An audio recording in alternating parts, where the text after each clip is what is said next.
Today we are going to learn how to do a mail merge using both Microsoft Excel and Microsoft Word. The first things you need to know and what you already want to have done before you go through this tutorial is to have your letter completed and saved in Microsoft Word and have your merge fields with headers already saved and ready to use in Microsoft Excel. Let's go ahead and take a look at the samples that we have prepared using both Microsoft Word and Microsoft Excel. In Excel, I have a very simple 5-field spreadsheet for this example. We have our first name, last name, company name, address, city, state, zip, and account. I've already saved the document, training sample, and I've put it in my Documents folder. So when you hit Save As, you should be in your My Documents folder. If you're not, you can always click on your documents and it'll go here. Cancel that. You do not need to have Excel open.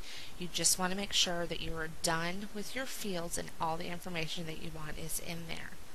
So we will go ahead and close Excel at this time, and we're going to go to our Word document. Again, as I mentioned earlier, you're going to want to have your Word document already completed before you start your mail merge. I find it's just much simpler at this point. I've already saved my document, so if I have to come back here, if I make a mistake, I have it saved at this point and ready to go. So what you're going to do is go up to the Mailings tab. Remember, this is again in Microsoft Word 2007. Click on the Mailings tab. Right here you'll see the Start Mail Merge icon. Press down on the arrow and go all the way to the bottom to the step-by-step Mail Merge Wizard. This is the most simple method, a lot easier for those of us who don't go in here all the time and do one. If you're one of those who does it a couple times a year, I really suggest doing the wizard. Right here we're going to select letters, but as you can see, you can do email messages, you can do envelopes and labels and a directory. So you have a lot of different options that you can merge your information into. Once you have this selected, we're going to click on Next. In this example, again, I've already typed my document. So we're going to use the current document that I have selected. So we'll click Next, and we're going to now select our recipient list. We're going to use an existing list, and to do this, we're going to have to browse for that existing list. We also have other options for Select from Outlook Contacts, which is in your address book in Outlook, or you could type your list. If it's not really long, like on my list in Excel, I've only got 5 different contacts in there. If you don't have a lot, you could do that, but otherwise you're going to already have that saved. So let's browse for our contact list. It automatically comes up into the data sources that Microsoft or Windows has on your computer. Remember, in this example, I saved mine in Documents. So wherever you saved yours, you're going to want to go to that now. You are going to have to know the name of the document.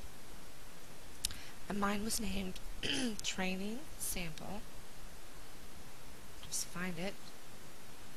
And this is the Excel, the XLSX. So I'm going to hit Open. And it was on sheet 1.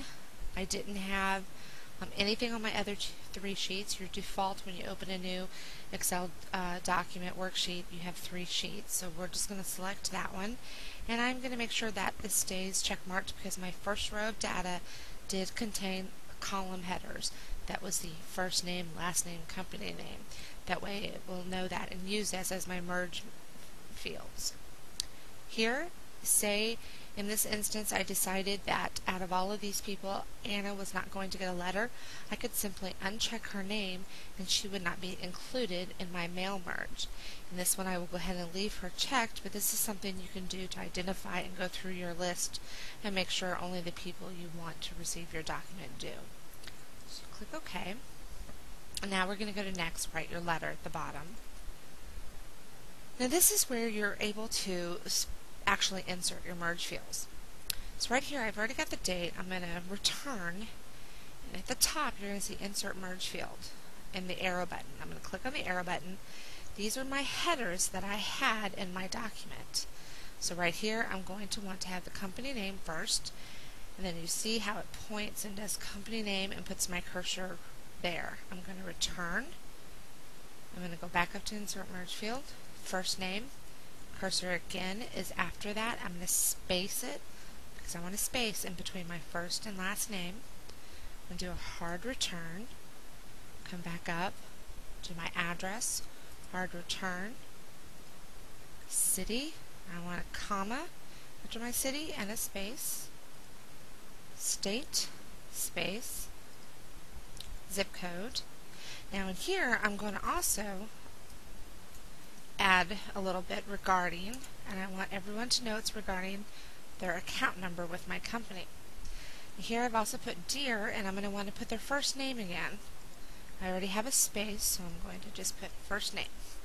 And then there's the start of my letter. So I think I have everything I've wanted included into my letter here, my enclosure. So now we're going to preview the letter, so hit next. At this point, I could go through right here. See, I'm on letter 1, recipient 1. Does everything look like it's lining up correctly? Go to 2. Looks good. 3. Looks like it should. 4. And 5. So now I'm going to complete the mail merge by just hitting complete.